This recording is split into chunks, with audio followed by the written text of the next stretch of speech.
O Ginoo, sasabihin ko kung naman ang gusto ninyo. Mabuti, tingnan natin. Anong pangalan mo? Atong po, Ginoo. Bernardo, Leonardo, Gerardo. Ano? Atong po, Ginoo. Anong pangalan iginabit mo sa pangalang Adong? Adong loko-loko po. Anong trabaho mo?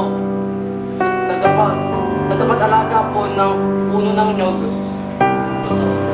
Sino? Sino, Ginoo? Tinatanong ko sa iyo, sinong nag-utos sa iyo? Magrevolusyon. Saan pong magrevolusyon? Ang dahilan kung bakit nasa kwartel ka kami. Ginoo. Sinong dapat isinin? Yung biyanan ko po, Ginoo. Pumasok ako, katang makatapos ako marami ng putukan. Pero itinaas ko ang pantalon ko, Ginoo. Ipasok sa kulungan.